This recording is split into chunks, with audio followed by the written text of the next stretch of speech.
Chapter 980, Fighting Music Makes the Straw Hats Die! Hello, everyone, and welcome back to another episode of the Pa-D-Cast. Sailing the seas on our knees. I'm the best guy ever, and we've got Give and Take here. How's it going? I'm doing pretty good today. We're just, the thing of our crew is we're completely subservient and submissive to anyone who comes across us. This is our defining trait, and I'm loving it. That's how we've survived so far. We're part of every crew. Strand. That's right. We're like a Capone or what's the one? Like Basil Hawkins joining Kaido and whatnot. We hop from crew to crew, only we never betray them. We just sheepishly flee when we feel that there's an opportune moment, and it's served us well so far. Yeah. Feels good. Welcome back, everybody. Chapter 980 of the manga known as One Piece. Fighting Music. How fun. All right, cover page. Let's acknowledge it. So, Are you ready for an epic joke? Here it comes. Volume 27 of Gang BG's Oh My Family. 27, jeez. 27 episodes. Has it been worth it, Gib? Are you loving it? No. This is, they're in Dressrosa. I think this arc is suffering a little bit from Dressrosa syndrome. It's just going on and on and on. It didn't start in Dressrosa. There was a little bit of before that. But yeah, you're right. Right. A lot of it has just been stuff happening with characters we don't really care about. Anyway, here's another one of those moments. Right. Here is Lola saying to the person who saved her, I don't even know his name, I can't remember. Giotti? Gotti? I think it's Gotti. Gotti, damn it. He's Italian, you see. Oh. Giottioi. Yes. Lola says, I like you, marry me. So, there we go. Is this going to be I the suppose final this arc? this is like a double combo where Capone is doubly tied to Big Mom in this way. That is true. Unfortunately, he did attempt to murder her. So I don't know how that's going to work out. Maybe this is going to be like something. It's not going to be anything. We all know it's not going to be anything. Well, Pound is still there, so like there's going to be that. Like Pound. Oh my god! I completely forgot. Where the fuck is Pound? That's what we care about. The Tontatta tribe found him. Presumably, they'll bring him into Dressrosa, saying, "Hey, we found this guy." They will notice Chiffon and Lola will notice him, or something, and that'll be like a reunion, as we said before. But I don't know what beyond that the implications will be. Right now, I have a feeling that this entire arc here has served two purposes. One, having Lola and Chiffon, reunite, and, Beiji is involved. Okay, haha, there's a couple of jokes. Lol, she's saying the marry me. That's her thing, guys. She's doing it. And the other thing will be that Pound D Pussy is alive. And, these will basically be the 2 points of this thing. Now, I hope that we get, another curveball at the end. That would be nice. Maybe. I'm a little worried. I think it's sort of... It's unfortunate because Lola coming back into the story would be interesting, except for the fact that Chiffon looks exactly the same, and it already feels like Lola has returned, even though she hasn't. That's true. Lola's marry me joke was funny and worked well in Thriller Bark, but it's not like it's much of a showstopper. It's good for one of these cover arc gags. I don't really see much coming from that necessarily. Maybe we'll learn about some interesting experiences they had, like in Thriller Bark, in the Florian Triangle. I kind of doubt it. Doesn't seem like that's going to be delivered in a cover arc, really. It is what it is. I just hope that Oda makes it good. If the whole point of this was just so Pound D Pussy can come back to life, basically, and we already went autistically over how annoyed I am, at least, and you to a degree, that Oda's just undoing the cool things that he's done in the past fairly nonsensically, then I'll be like, oh, this was all bad. This was a waste of time and not enjoyable. As you said, it doesn't affect the story if Pound's alive, so okay, whatever, who cares? Narrative weight doesn't matter, consequences don't matter, just have anything happen and no need to pay a price for it. Like Luffy using Gear Second, which we all know is not going to mean anything by the end of One Piece. Him using those hormones in Impel Down, It's that classic shonen, it's taking years off your life. Oh my god, you're going under such strain. In the history of shonen, I don't think that has ever made a difference to any character. Yeah, it's the sort of thing where like a shonen character will stop being the main character after they're 30. Like the story will be over by the time that ever becomes any sort of a problem. Maybe Luffy will like literally die at the end of One Piece, and he'll be like, I didn't have long to live anyway, exactly like Gold Roger. I mean, maybe. I don't see it going that way, but maybe. Nah, I don't think so. I feel Probably not. He's not going to be 60. No. Unless we get some crazy like Gurren Lagann end of time skip. Know. Yeah, maybe. All right. I don't know. We'll see. Let's get into the chapter. Yes, let's. Fighting music. Let's go. So straight off from the last chapter, we got the Kaido pirates, beast pirates, just fucking around with food. They're saying over and over again, to ridiculous degrees, how much they don't care about food and how little they value it, even though they know for a fact that people are starving in Wano, and it's really funny. Yep. It is hilarious. I would do that same thing. I like to dab on the poor and the decrepit. Feels good. And so Luffy immediately does what I thought he might do. Yep. Which this is one way to go. Which is to start actually fighting everything. He did not think about it. The floodgates are open. Nope, he just did it. Does a big elephant gun, very high to only one man in the world. I guess. Hey, it's Katakuri. He's got the signature make arm bigger technique. Nope. Oh, it's Straw Hat Luffy. And there. By the way, did you get any? It's funny to see it in this detail when he's doing the like hand drop of the elephant gun. It just really makes me think like, oh Jesus, Luffy. It just looks uncomfortable to watch his arm in that position as he's doing like a weird arm stretches up, then goes down for this elephant gun. Like I get it, but it's just one of those weird things about Luffy's very strange devil fruit power when you actually see it in work. But not a criticism, just funny. Epic job, Luffy. Yeah, so elephant gun into he is a fuck up though, and this was a mistake. A random jobber just like immediately gets turned to paste. Yep. And Queen, of course, instantly sees what's going on, and everyone's like, "Look, oh no, there's a fracas. What's going on?" Ooh, but Luffy does a cool neck crack, based, very cool. Yeah. So, Captain Kidd, he sees him and his boys are in there as well. Yep. They're blending in, and then there's Killer. Killer is with him. Yeah, Killer's with him, and he's like, "Oh my god, fucking idiot." Well, at least Kid is a bit smarter than Luffy. That'll be a good distraction for us, and we'll just go around doing things. Yep. But then slice. There's a slice, and a thing happens. One of the huge towers falls over. And comedic effect. Here it comes, baby. Hey, how could you attract so much attention, says Zoro, revealing himself and saying loudly, "My captain, Monkey D. Luffy, why did you reveal yourself to the Beast Pirates? I, too, must cause a scene." Classic comedy. Classic comedy. Classic funny laughter moment. It is a little bit silly, but it's fine. I mean, they're getting stuff started. The fight's begun. It's pretty cool. It's too late now. It's all down. That's fine. It's fine. Yeah, I don't mind. I do like that Luffy says they threw away a ton of Oshiruko, and then Zoro remembers the Otama, and he's like, "Oh, well, I guess that's okay then. I guess we should start fighting right now."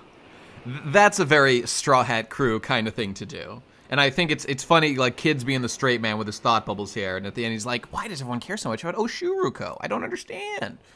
That's pretty funny. Yeah, very nice sequence, very funny. But will the consequences be utterly dire and Luffy and everyone die? Yes. We will find out. The answer is yes. Yeah. So, surprisingly, I didn't expect this to happen already, but Scratchman Apoo notices him, and he starts fighting him. You know, he clearly says, "It's Straw Hat Luffy." Yeah, guys, I would like to announce Straw Hat Luffy and Pirate Hunter Zoro TM are here. Please, everyone kill them. And the fight has just started. Queen knows, everyone knows. It's completely out in the open, so all this thought of, like, maybe there will be subterfuge, gone. No longer here. Definitely not in this room at the very least. They might be playing a little bit coy with, like, they don't know that the rest of the pirate crew of, you know, like, the other samurai are here. They only know about Zoro and Luffy, so maybe that'll be useful in some way, you know? I think it will be a case of big-name pirates are around, but... Yeah. They don't expect like thousands of other people to be doing things in the place. which is reasonable. You know, why it would be pretty surprising for thousands of samurai to just appear out of nowhere. So yeah, it's fair. Yeah, so Scratchman Apoo's here. Kidd obviously is very angry at Scratchman. Scratchman. What's the history between them, Gib, for our viewers at home? Could you refresh us all? Well, there was an alliance made at the beginning of the New World, before the time skip, I think, with Kidd. You're right. Kidd, Scratchman Apoo, and Hawkins, I think. That's right. And so I think it was very clearly Apoo sided with Kaido. And we now know that, yeah, clearly. And Hawkins also sided with Kaido, so I assume Kidd hates Hawkins as well and would react in a similar way. And he's just sort of like, you motherfuckers didn't back me up when when I thought we were a team. You fucking chickens. You're going with that guy. That's why I love Kidd. Kidd's edgy Luffy, basically, and he just will not let anyone... Whereas, of course, I mean, this was the great thing about when we first met him. Whereas, Luffy learned from Shanks, and his approach to, as we saw in Jaya or whatever, when people laugh at your dreams, Luffy just doesn't give a fuck and just will let you talk shit, as long as you're not, in his way, and they'll just go about his business. Kidd took a different approach and would beat your ass if you talk shit about him, which is why he caused more destruction than Luffy overall, and why he had the #1 highest bounty of the supernovas over Luffy in second place when we first met them in Shabondi. And clearly, his attitude of saying no to adults and homework when Kaido offered him, as Kaido likes to do, let people into his crew. Yeah, you can join my crew, but you have to do some homework. You have to... Oh, fuck that. You have to write an essay about why I'm the greatest. And he's like, no, nuh-uh. And he got beaten to death. Thank you. And put in jail. Yep. Rest in peace, Kidd. But here he is, and now he sees Apoo, and he's raving mad. Can't blame him. So, Queen gets notified of this. He's like, well, I guess the guy who said they're all fine at Odin prison was lying or otherwise compromised. But if you recall, he was being mind controlled by Otama's Dango, the animal control thing. Yeah. So, Queen doesn't seem too fazed by this. He's just like, cool, we're going to have a hell of a party. By the way, we're going to say bye-bye to someone. I'm going to personally be wiping out one of the Flying Six. And that means the seat will be up for grabs. Now, let's discuss this real quick. This is, I think, different. Maybe different from the thing Kaido was talking about one of the Flying Six getting the opportunity to fight one of the 3 big boys. Because it seems like here Queen is planning to just get rid of one in order to incentivize other people to, I don't know, join the ranks. I don't know whether this is the same thing. Well, let's also... this seems like a separate thing. I mean, in that scene, we saw Kaido say, hey, my 2, what do they call, all-stars, King and Jack, the 6 guys, I'm opening up, a fight. One of them's going to beat you. Is that cool? And those 2 guys said, no problem. We're happy to do it. But this seems to be Queen, who seems to be, the more cunning of the crew. I'm going to be personally, as in, it's not their choice who... Maybe he knows something that the rest of the crew doesn't know. Also, let's also, of course, acknowledge the fact that one of the Flying Six, we know, is a Marine spy, being DABS Drake. So, if Queen happened to know that information, that would certainly justify the desire to, wipe out one of them as a totally separate thing from, letting one of them, try to become a headliner or whatever, or an all-star. So, I don't know, we don't know necessarily if he knows that, DABS Drake is an undercover guy, but we as the audience certainly know something that would put his position in the Beast Pirates in jeopardy. But maybe it's a red herring, and he's actually talking about something totally different. We don't know. We'll have to see what comes from it. But interesting develop, and it seems to be new, as far as I can tell. Yeah, so all the Beast Pirates are reacting to this news cool, I'm going to join the Flying Six. So you got one character at the bottom here is things got interesting. Another character is got a design.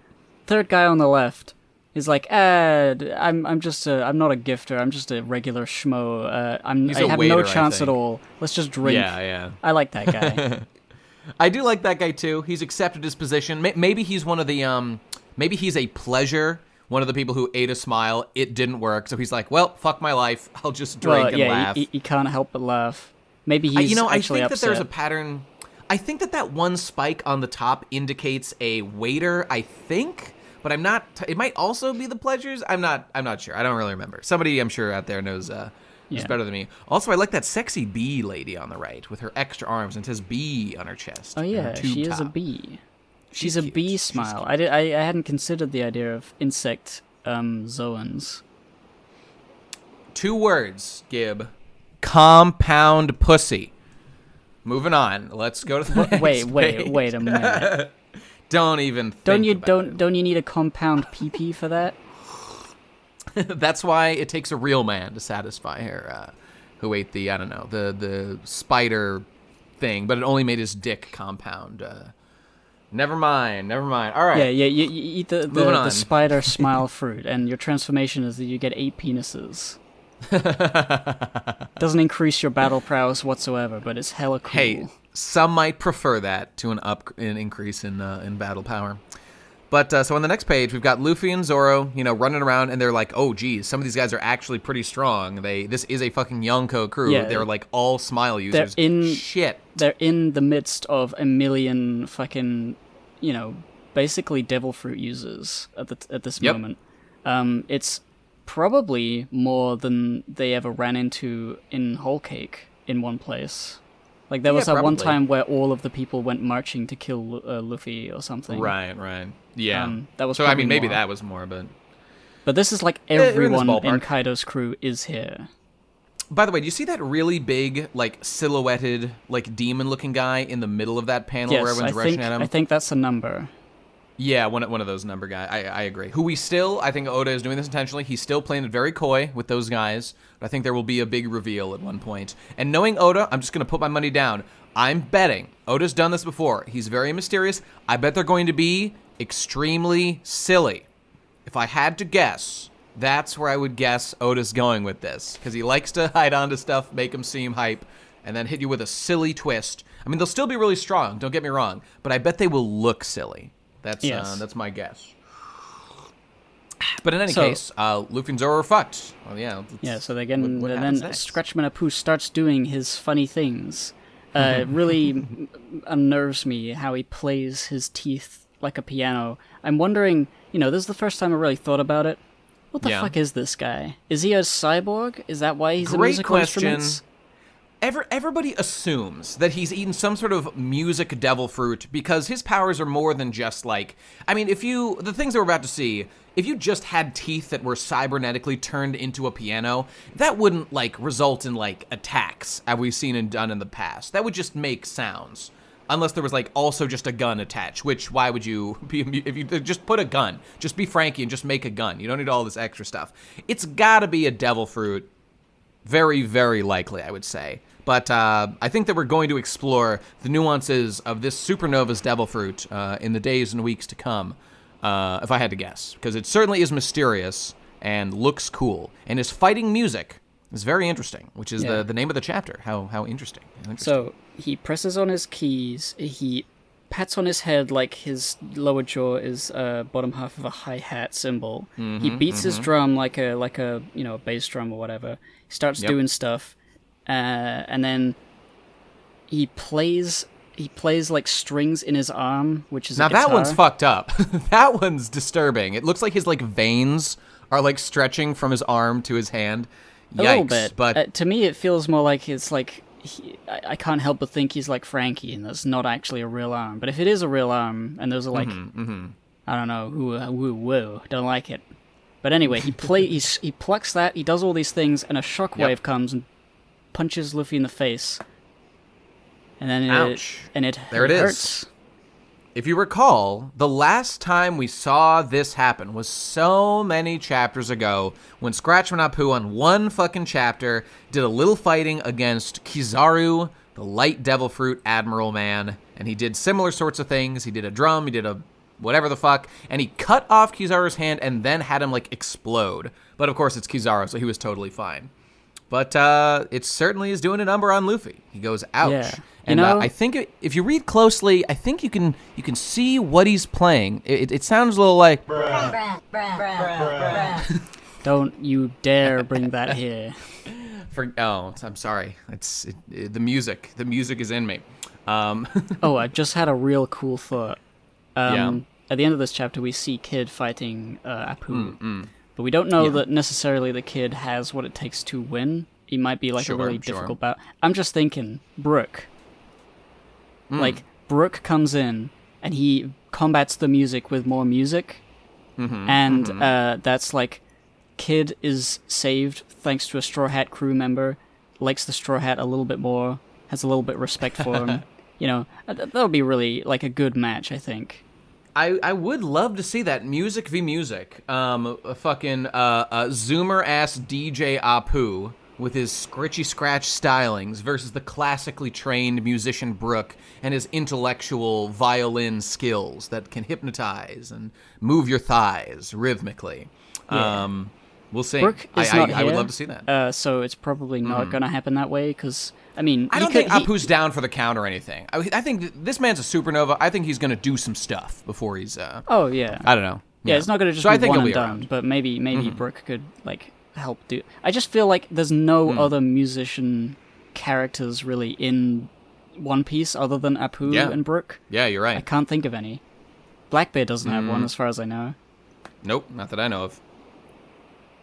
So it's like... Let's hope that he capitalizes on it. One time to do a rap battle, you know? I mean, you know, Brook got his highlights last arc that were great against Big Mom. Like, would I be happily to see more of Brook highlights? Absolutely. A music fight versus this guy, even for like a couple of pages, just a couple of little things that they do between the two of them with their two really weird devil fruits and music powers and stuff. That sounds really cool.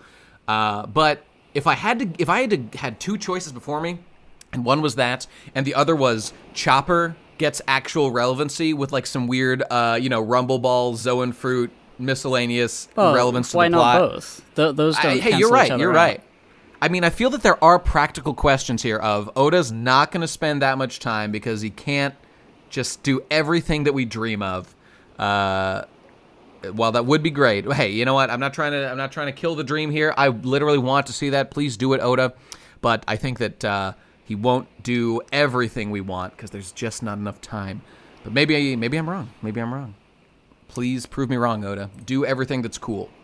See, that's the thing. You could everything that's cool that we talk about, I feel like, could be crammed in like one page for each idea. Like a music battle versus Apoo. Sure, we'd love like an epic like Zoro versus Mr. One, like, by the time I've defeated you, Apoo, says Brook, I will have learned how to cut music. like edit a track. Like in Audacity, load the file. Cut the music. That would be great. But even just a couple of clashes about like, oh, but I'm a musician. And, Apoo would straight up be like, hey, old man, your fucking grandpa guitars are bullshit. We play fucking dubstep now. We hate classic music or whatever you play, idiot. I don't care if you're the Soul King. You're a rock and roll idiot. Wouldn't that be something? Do you think Apoo is like Brook's biggest fan? That'd be pretty funny. Oh my god, what if he was? He is a music, and that would be an amazing interaction. He's like, dude, look, I've made remixes of like your first album is the Soul King. That would be so good. Please, Oda. Oh, that's a great idea. I absolutely love it. If anyone would do that. Dude, Queen is a big music fan. Maybe Queen also loves the Soul King, and we could have like a whole like music thing where Brook actually is relevant, is his like Soul King persona. Yeah. I feel like that was never like utilized in any way. It was like he became famous, but it was just a gag, I guess. How was he famous? I want to see someone who recognizes him as Soul King. Like, okay, in Shabon the Archipelago, when Brook showed back up, there was like we had to address that. Okay, he's the Soul King now. He has to like escape his long arm captors or whatever. And then he came back to the crew. He's the Soul King. And then in Fishman Island, he was really popular because he is the Soul King and people like his music and stuff. But never really but beyond, like that's the last we've seen of it. Although after that they went to they went to Dressrosa. I guess the music didn't reach there. He was kind of for the start he was somewhat. Wait, did he even go to Dressrosa? No, okay, he did. The whole crew went. They all went to Dressrosa. They just split up. Yeah, you're right. I guess he was in hiding for most of that, or all of that. Yeah, like, by the time he wasn't in hiding, people were talking about God Usopp, and there was a whole fight going on. Right. I don't blame him for not bringing that up, but like the more, Brook was fairly well known. I'm trying to think of like Big Mom in any way acknowledge, like, I've got, like, remember she literally was sleeping with Brook as, like, a toy or whatever, based Brook, getting all the pussy. Like, I don't think she was like, ooh, it's the Soul King. He's got, like, cool music or whatever. It was more that, like, this is an interesting skeleton man. Yeah, which was epic. Well, I don't know. But I would love to see some of these ideas done, because music stuff is cool. Oh, let's revisit that at the end of this chapter, because I have another fun point to say about it. But all right. So, yeah.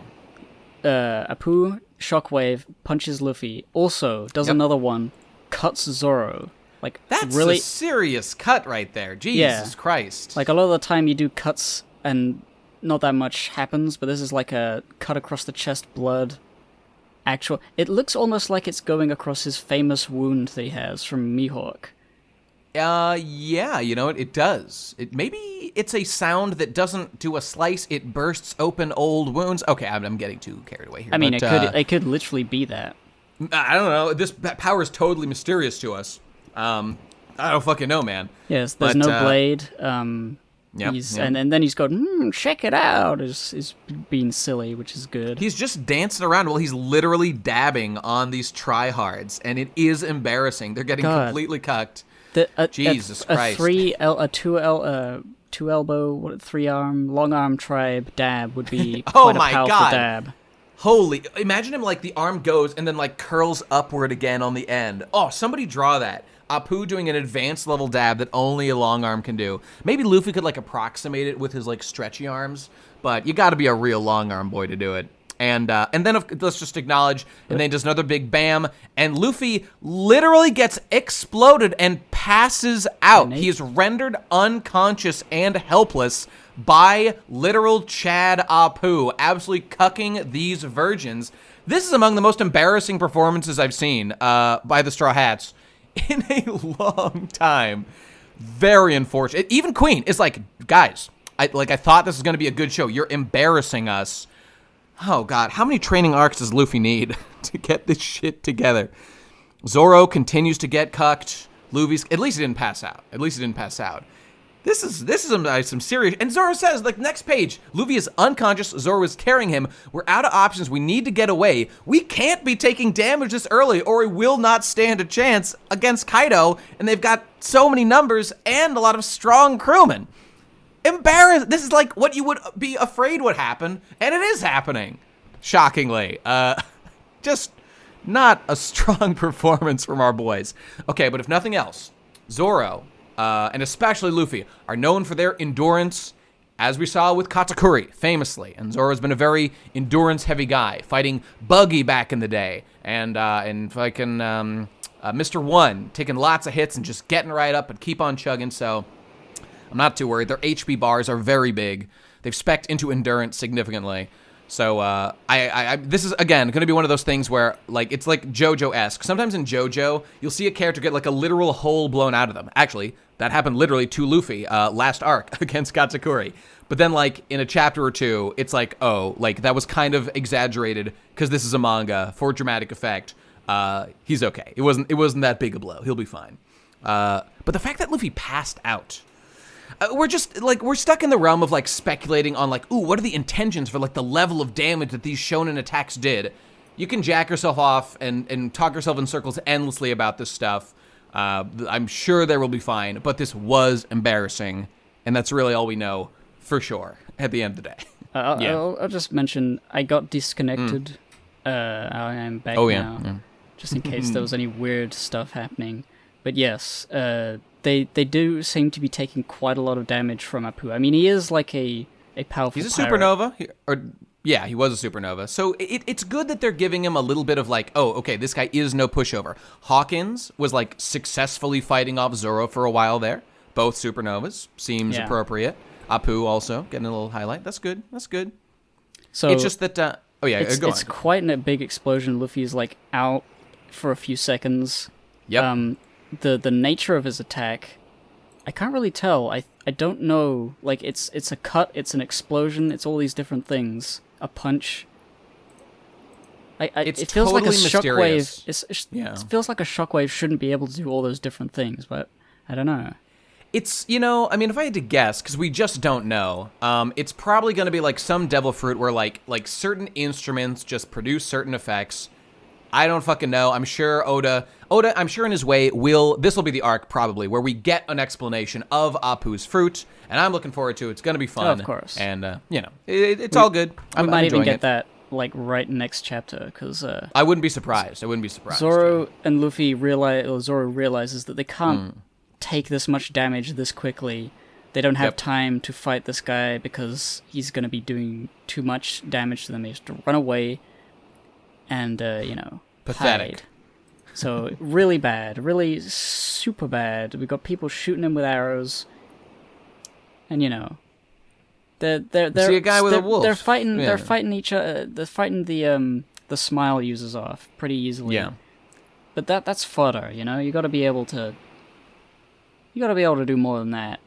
There's no way around it. This looks really bad. This bodes well. These are our two, like, literal strongest guys. The Sanji Chads are going to be celebrating tonight. There's no doubt about it. The Zoro Juro Cucks are just seething and crying, and I don't blame them. They thought it was their time, but no. But maybe one of these days. But yeah, as I said, these guys are known for their endurance, so I'm sure they'll be fine, and this won't matter narratively very much. Yeah. So but they take off their disguises, and now they're in their cool clothes. And, don't skip over the fact that Luffy outmouthed a fucking wolf by biting an alligator or something. He did a big mouth bite as he wakes up. Cool. Epic. Yeah. Love it. It is a big chomp. I can appreciate a chomper that big. Remember when he tried to fight Arlong by stealing Arlong's teeth and then biting Arlong with his own teeth? That was fucking based. That was sick. Really cool. And they had it was 3 sets of teeth, one in each hand and one in his mouth. Remember when Fishman had more interesting powers than just punching water at you? Those were good times. I miss those. Yeah, when being the specific type of fish would have an effect. Like, what type of fish is Jinbe? What do whale sharks even do? Whale sharks are known. Yeah. Wait, huh?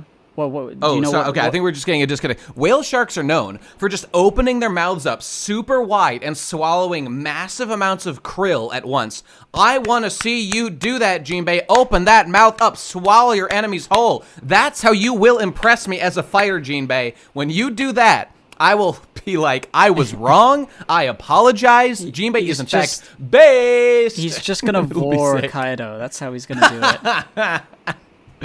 That would be great. Please do so, Jinbe. That would be epic. We should outvor Big Mom. Maybe that's how he impressed her in the first place. They both got big mouths. Yeah. I didn't know he was a whale shark. That's kind of funny. I'm 99% sure he is a whale shark fishman. Jinbe. Didn't he ride whale sharks? Or was that something else? Those were... I'm pretty sure, he summoned a squad of whale sharks, I believe, during the escape from Impel Down. Fishman, it doesn't say here. Come on. Whale shark fishman. Yep. According to the wiki, and I trust him. On that. Yeah, so he's got to unhinge his jaw. He's got to do a katakuri, eat a big donut. Katakuri would do it. Step up to the plate, Jinbe, please. All right, so Apoo is continually check it out, pointing aggressively at our boys. Yeah, they're still in range apparently. So he's got like long range shockwave powers. Yep. He's going to do the bass drop. He is doing dubstep. And then, to blow his own cover, but because he can't help himself, he hates Apoo so much, he's right there. It's time to get him with a lot of metal. And he gets a big hand and he squishes him. A punk there we go. Gibson. Now, what I want to know is... Yeah. Where'd he get all these metal parts from? Well, we see a shot or two. Because there's a lot of, like, gears and wires, and, like, where would those come from exactly? I mean, there has been some destruction in the hull already as that thing got fallen over or whatever. I wouldn't be shocked to see that logically, they must have been there somewhere, because this man can't materialize metal as far as we know. He simply controls it. So there must be. I mean, I see a little dumbbell, I see some gears and fans and stuff. I'm thinking it's just sort of easier to draw these sorts of things, like a giant nut giant screw, rather than, individual swords or something. And you can see a couple of swords in there, here and there, which obviously those would be lying around.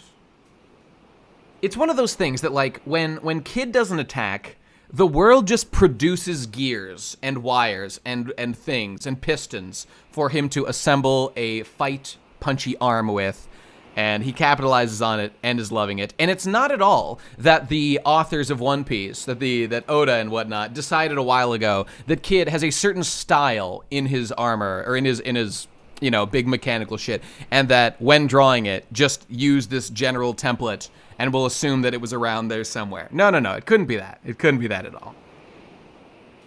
It's cool. Hey, it's great. Who do you think would win in a fight, Kidd or Knack 2? That would be a question for the ages. That's a great question. Kidd could probably... Like, Knack would try to unform or reform, and then Kidd would just turn him into a hand and beat the shit out of him by punching him into the wall. Punch his own hand. That'd be rough. It's hard to say. It's like, what would happen if you've got, like, two people who control the same element, kind of? Like, in a battle of controlling snow, who wins between Monet and Aokiji? Like, can Aokiji not control snow at all, even though snow is ice, and he is an ice Logia Devil Fruit? I just don't know. Does he control ice or just create it? He definitely controlled. Okay, because ice is a solid. It's kind of weird to... We haven't necessarily seen him, control ice. Like, when he made the big...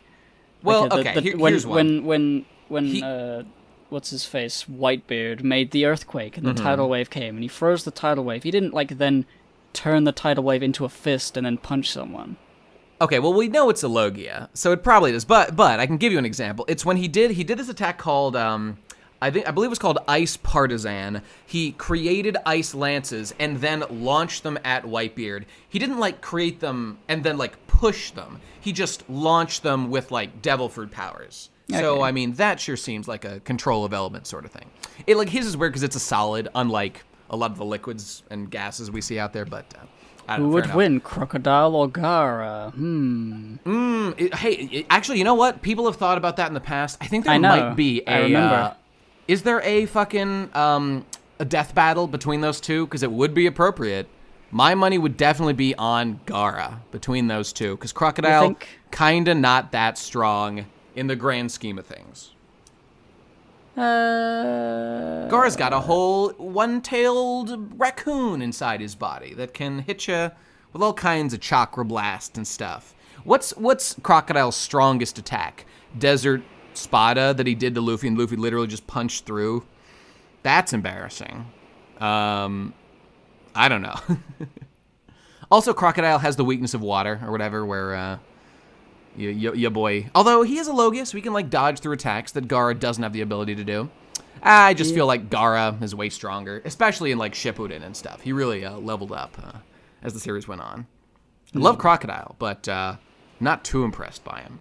If Crocodile can get in and get his hands on Gaara, he'll just drain him with that draining power he's got, which is based, and I love. Here's what I would think is that Gaara controls sand. And then he uses sand as like a hard shell on his skin. Right. But what if Crocodile mixes with the sand that Gaara controls, such that Gaara doesn't know where Crocodile is, and then Crocodile is all over Gaara, and then he's like, "Haha, fuck you, kid." And just punches him through the hit him with a hockey blast or something. Just drain all of the moisture from his body. So Gaara has to make sure that there's no sand on him, therefore he has no armor, which means he's open. So it could be layers of intrigue to that. Hey, reasonable. They could make a death battle out of that. Maybe they did. I don't know. I feel like they did, but in fact, all right, I'm Googling it. Death battle, Gaara, what's a death battle? Crocodile. Is that just Don't you know those YouTubers who make those death battles? I don't. Okay, this does not exist. There was a Gaara versus Toph from Avatar death battle. Lame. Obviously, Gaara's gonna win, you stupid idiots. Toph's not that strong. Toph, specifically in Avatar: The Last Airbender, finds it difficult to control sand. She finds it weird to stand on sandy terrain. Well, I don't think this was like a sand versus sand battle. It was more like an earth elemental user versus earth elemental user, because that is kind of a cool matchup.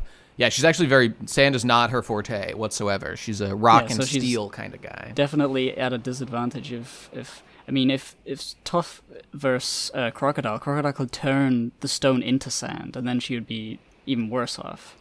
Look, we all know the answer to this is obviously Gaara. Gaara is 1,000 times stronger than Toph. Avatar Last Airbender power levels are way lower than Naruto, so there's just... The answer is clear. Aside from literally the Avatar, with the Avatar state. Well, yeah, maybe the Avatar could have a try. Okay, anyway, we were talking about One Piece, if you recall. I barely do. I don't. And Kidd... What's that? I was going to say this. Hey, music, right? Apoo's a music, disco, kind of guy. And I was looking up Eustace Kidd's attacks, and I was like, ooh, are they like themed or something? Because I know he likes to say punk. Is he like a punk guy? I feel like he's like a punk death metal guy, because his one attack that he did before, when they were attacking the Beast Pirates, was called Punk Rotten, and this one's called Punk Gibson. And I'm like, maybe it's like a Johnny Rotten reference. That's what the wiki says, and this is like a Gibson guitar kind of thing. That would be pretty cool to see, like, rock things. He looks like a rock and roller, like a Rob Zombie motherfucker kind of guy. Also, in video game attacks, he has an attack simply titled Genocide Raid. Wait, say that again? You cut out. In One Piece Giganto Battle 2 New World, Kidd has an attack simply called Genocide Raid. And I think that's just hilarious. That's all. I just think it's that's like funny. He gets it's not raid canon. Bug spray and genocides a whole beehive. He's like, I'm trying to do a genocide here, guys. You guys are raiding. Come on, man. I'm trying to focus. Stop interrupting me. I'm kind of in the middle of something here. But there you go. So Kidd did a big old hit on Apoo. Now let's ask the important question. We talked about it a little before. Do you feel like this is Apoo down for the count, and this has like been his like high point in the thing? No, you don't think so? I think there's going to be at least a scuffle before this is resolved. Like he can't. That's a big hit. That's a big Kidd can't get his revenge immediately, and even if Apoo that would be like, way shitty. Yeah, like there's going to be a thing here, and it's probably going to get broken up by Queen because he's right there. Right. So they might not even finish that fight, but they will. This is definitely not the end. I was talking to the guys. Yeah. I was talking to the guys in the Pod Discord, and right now Queen is like above them on the thing, and we were like, guys, I think that we think that Queen's only attacks involve being dropped from great height and using his huge body mass. So I want to literal next panel. I want to see Queen full Stegosaurus upside down, dropping headfirst directly onto fucking Kidd and suplexing him or headbutting him exactly as he did with Big Mom. It is a named attack. Actually, what was the name of that attack? I gotta look it up. Queen One Piece. Big head It was the coolest. Smash. Big head smash was my favorite attack I've ever seen in my life. All right, abilities and powers. Come on. Devil Fruit. Yeah. He's a Brachiosaurus. Forgive me. Come on. I know it was a named attack, wasn't it? Shit. I don't see it here, and I, of course, don't remember it. Well, never mind.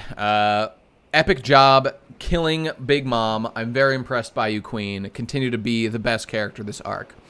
Yeah, Apoo's probably going to be fine. We're probably going to get some more stuff with him. Because it would just be way too lame if he's just out for the count here. I want to see his like, why did he betray? We're definitely going to get a scene where we go into, like, why Hawkins joined Apoo, why, Apoo joined, Kaido, and, like, Kidd being like, no, fuck you, I'm not going to do it, blah, blah, blah. And we'll see, like, a little thing, which I hope we see, like, next chapter, which would be really cool and kind of a nice little, like, end to that little exchange between those guys. Did we talk about where is Hawkins in this? In last chapter, because there was that one shadow. Did we consider that Hawkins could be the guy there? It definitely could be, because we haven't seen him here in the festivities at all. Have we seen him, like, as we cut around Wano when we were thinking of, like, when we were looking at, like, everything's safe, all over Wano, blah blah blah, everything's fine. I don't remember seeing Hawkins. Maybe if somebody did some research, you could be like, oh no, Hawkins was here, so he can't be there right now, or maybe he's traveling there. I don't know. I don't remember offhand. That's it. That's what I remember. I definitely feel like he's got to be here because it's like all I aside agree. from like 2 or 3 or 4 of the worst generation are here, and they might team up. I want them all to team up to fight Kaido. That would be cool. I mean, especially with Hawkins, because he's always seemed like a cold, calculating motherfucker. Yeah, he seems like the sort of guy who would do the Death Note thing, where he where he plans everything such that when the time is right, he can betray and he can come back and be evil and kill Kaido. And even if he just like was legitimately thinking to himself at the time, like, okay, well, obviously I can't go against Kaido. I need to just work for him, or he will fucking kill me. Like, okay, that's fine. But if Luffy and the gang are here and they're like actually like tipping the scales and it looks like they're gonna win, he could definitely just be like, okay, well, I was working for Kaido, but fuck that. Now these guys look like they're gonna beat him. Now's my chance to join with them. Just, wasn't really much of a plan, but just given the opportunity, now's my chance to like break free. I could just see him being, as simple as that would also be perfectly reasonable for the guy to think. As well for like any of the other captains or whatever who just feel like they've been controlled by Kaido or whatever, which may or may not include Apoo. Apoo seems pretty happy, like hanging out with his buddy Queen, playing DJ shows for the Beast Pirates and stuff. I feel like when it comes down to like who's actually switched allegiances, I think obviously Drake is a Marine still. Hawkins is probably calculating his own thing, but Apoo seems to have just enjoyed being on the Kaido, the Beast Pirates. Yeah. Like maybe I never really know. Yeah, I'm maybe like the idea of joining a Yonko's crew sort of puts you in a subset of somebody who could become the Pirate King, not you yourself anymore. So like, would he have given up on that? Did he ever have that particularly? Because we don't necessarily know that every pirate we just don't know. wants to be the king. We know that they want to be pirates, which is why they do it. Yep. So like, it's hard his aspiration could be like, I'm pretty happy here. Oh shit, I remember the attack was the Brachio Bomber that he did when he headbutted Big Mom. Fucking based. God, he's so thick and juicy. God, I love Queen. He's so sick. Well, that's that. End of chapter. Pretty much got all our thoughts out, I think. I have. We'll just have to see if Apoo is still standing and what happens next chapter or whatever. Will Luffy and Zoro just like go all out and, start fighting everybody? They're going to try to escape. It looks like they're going to fight now for a while. So, well, I suspect that this will be a little bit like the Big Mom arc where they're fighting this whole gigantic crew for a while. They'll need to like take a break and like recover. Maybe Luffy will eat something at that time. Classic, as he did, I believe, during Ennie's lobby when he got like to the halfway point. Or remember when he pulled out those 2 big meat things out of his pockets, out of his pants, and ate them to like restore his HP to max? Epic. That was right after beating who's the guy with the door fruit? Bruno. Yeah, that's right. Perhaps we'll see a similar sort of thing here. Who knows? Actually, and Luffy did that as well when he No, wait, I'm wrong. But that was after, like, through most of the whole Cake Island arc, he then met up with Capone and, like, drank milk. Him and Brook both got healed up. It restored his broken tooth. It fixed up Brook and shit, drinking the milk. And then they continued on their way. And then the whole wedding crashing party happened. Epic. Maybe we'll see the same. But that's it. The chapter says they're on break next week, so tragically, you gotta wait a big old 2 weeks until the next chapter comes out. But such is life. Not a particularly complex chapter, but certainly has moved events forward. We'll see. It's good. I liked it. Action has begun. Therefore, stuff is happening. I want to see more stuff, though. I really want to see, if we just take a little chapter or 2 for, like, Apoo, Kidd, maybe Hawkins stuff, I would sure love that. Let's get that out of the way, and we can focus on, like, Kaido fighting, sometime after, whatever. So, good work, Oda. Keep it coming. Not bad. All right, that's it. We'll wrap it up right there. Thank you for watching, everybody. You should join our crew at patreon.com/thepodcastpirates, which will make you a ranked member of the crew in the Discord, which you can also join for free, which is a link down below to the Pod Discord, where we talk about One Piece all the damn time. And that's about it. We got a Twitter at podcastpirates, where we'll retweet things and updates and all kinds of stuff. Who knows when there's a new chapter and whatnot. And that's about it. So we'll see you next time, everybody. Hey, go read Gibbs' comic, Lord of Ghosts. That's a good thing. 94-page manga. It's really good. You'll like it because I say so. I love it. It's very heavily inspired by One Piece. If you just give it a look. Give and take. Oh yeah. You guys would appreciate that. Go read the whole thing. When you get to chapter 7 especially, you'll see a bunch of cool stuff that reminds you a little bit aesthetically of One Piece, as I did. And I was like, haha, I recognize that. Bruh. Based. All right, that's it. Go read that. Enjoy One Piece, everybody. Thanks for listening. We'll see you in 2 weeks, give or take, with another one of these. Have a beautiful night and a wonderful day. Bye. Goodbye.